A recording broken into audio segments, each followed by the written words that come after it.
Hi guys, today we're back in the workshop and what we're going to do is a small project that sort of covers some of the material or the subjects we've covered before, such as cutting steel, drilling steel, bit of welding, and then we're going to touch on tapping threaded holes as well today. Now the background to this is that here on the bench, this is the camera setup I use for sort of overhead shots or close-ups on top of a subject matter.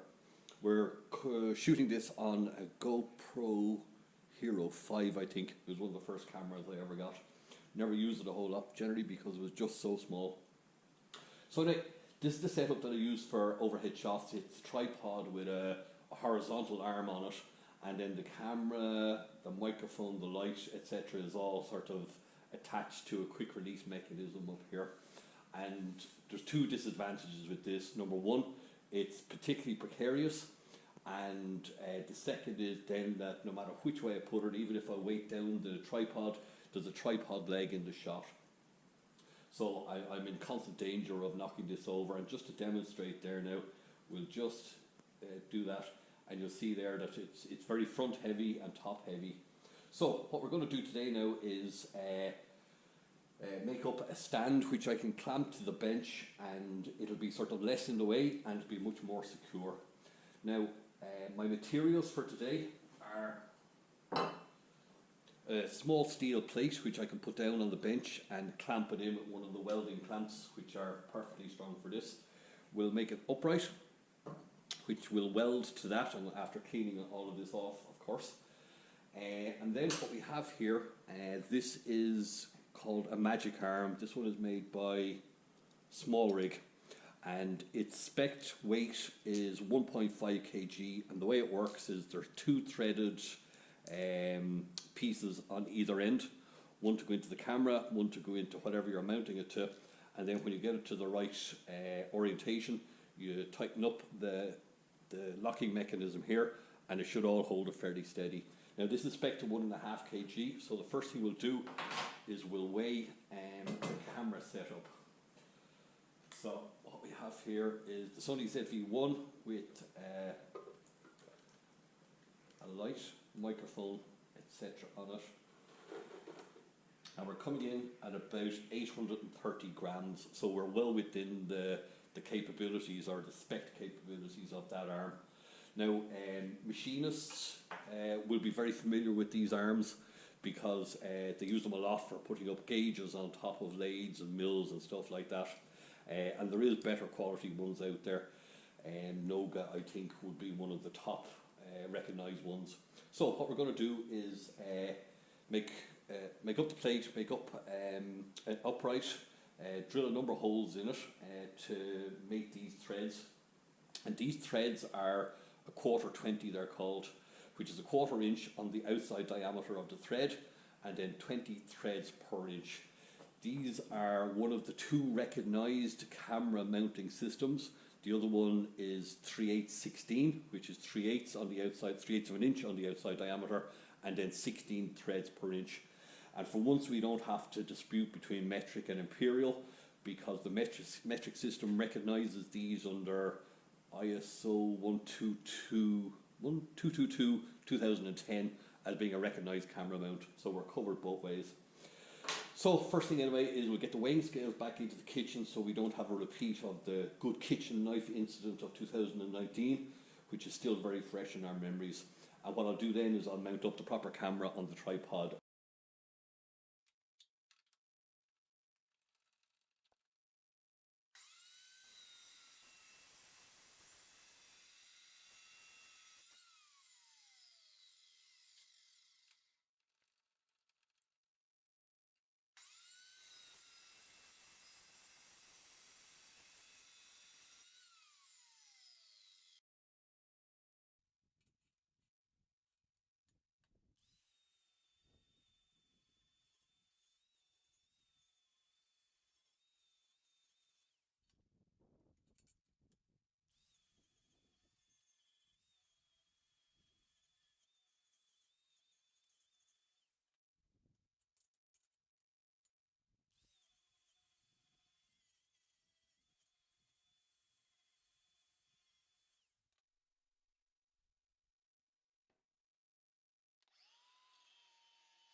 Now we're back on the bench.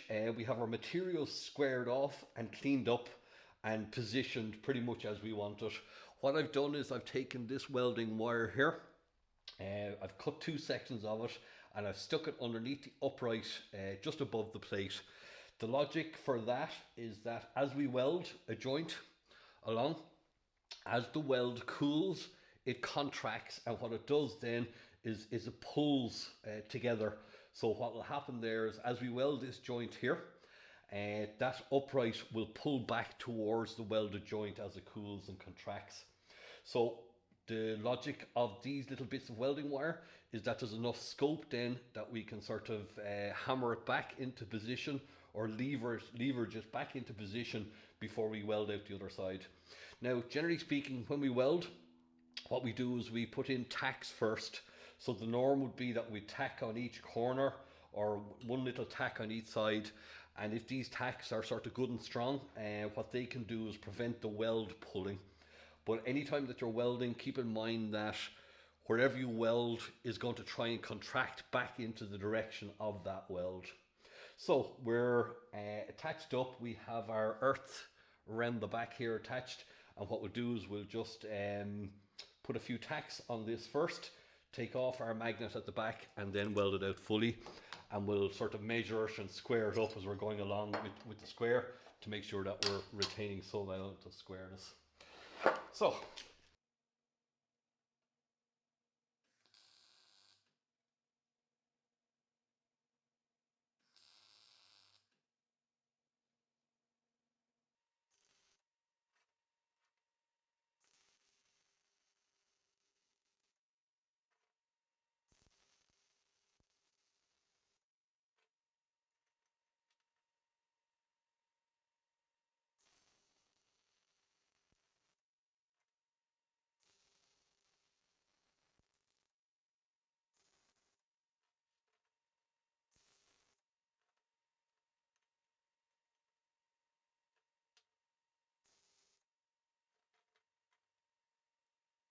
now that's our welding done. We don't need to go to town on this. All it has to do is hold up a kg or two or 1 or 2 kgs. So it's not like we're looking like for anything structural or that. What I'll do now is just take this outside, give it a quick clean, and then we'll move on to tapping and drilling holes in the steel. Now we have our fitting welded, tidied up a bit. It's mounted in the vise now and leveled. One of the important things when we are creating a thread is that we do it straight so that whatever bolt or fitting we put into the piece of steel, it goes in there perpendicular to the face of it. Now, this piece of steel or this piece of square box or square tubing, there's a 4mm wall thickness there, which works out at 5/32 of an inch. So there's enough material here that we can get a good thread engagement into this piece of steel. So what I'll do now is I'll mark this out, and I think what I'll do is I'll put a number of holes here, one at 1 inches down or about 25mm, one at 50mm or 2 inches, and one then at about 4 inches or 100mm. I can always come along afterwards and add more if that doesn't work for me. So first things first is we'll measure our distance down.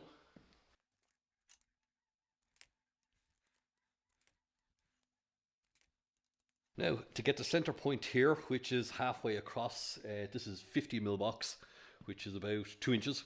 The easiest way of doing that is to put a sort of a shoulder plate on it, and what we have here is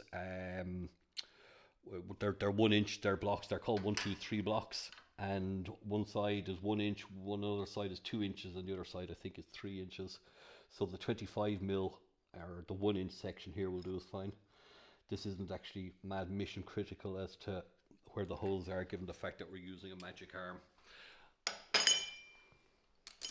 Now, the next thing we do, the next stage of operations is we punch holes as a guide, so that when we start drilling the steel, the drill bit doesn't wander or skate on top of the surface.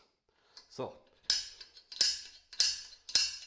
And if you can see there, there's a little dimple there which will mate up with the top of the drill bit when we do it.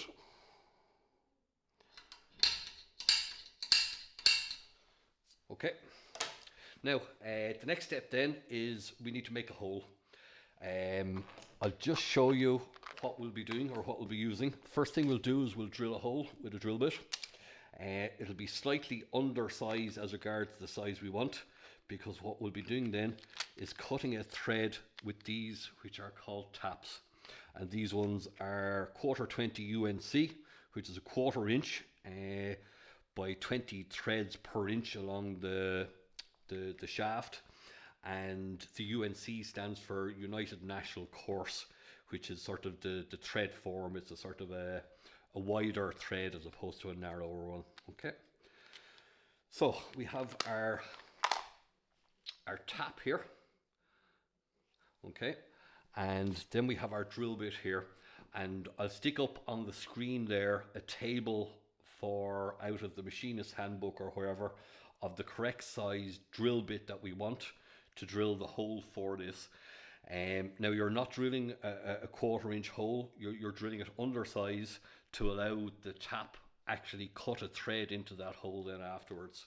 Okay, the closest I could get to the size that we want is a 5.2 millimeter bit. Okay.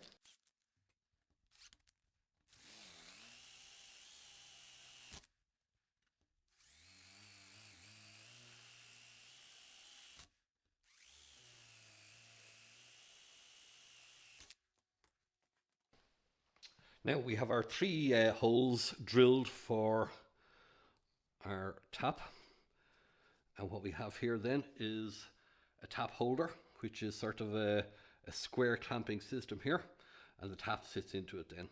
Okay, so now what we'll do is we get a little bit of lubricant.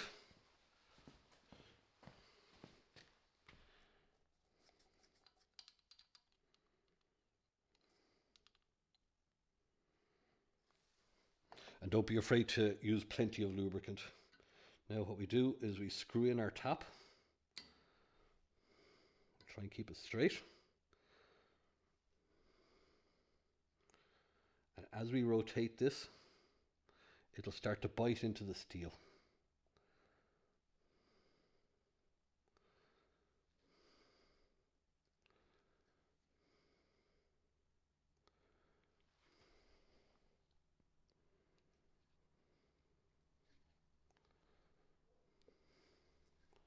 Now, as we're turning, we'll find that a bit of pressure comes on it. What we do then is we back it off, and you'll hear a little click or feel a little sort of return on it. And what that does is it breaks off the chip rather than allows the chip to mount up inside in the teeth of the tap. So as you're going along, and this is a sort of a slow process, you go forward and back, and you'll feel yourself eating the chip out of the piece of steel. And then you just progress through your piece of steel like that without putting too much pressure on the tap. And just keep going gently.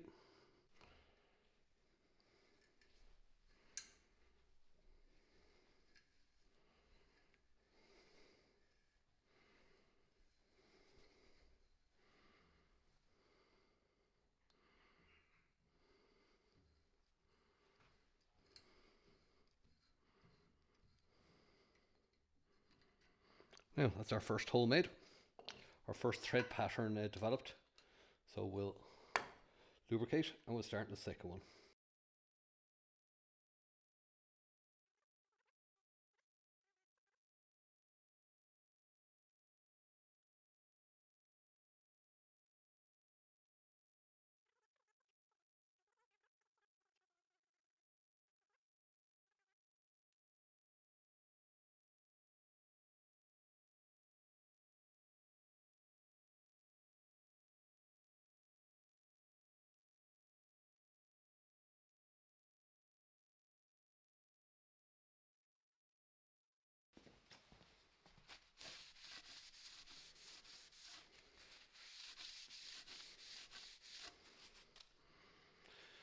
What we'll do is we'll offer up our our quarter 20 thread then to make sure that it goes in. Be a bit embarrassing if it doesn't. It's neither here nor there.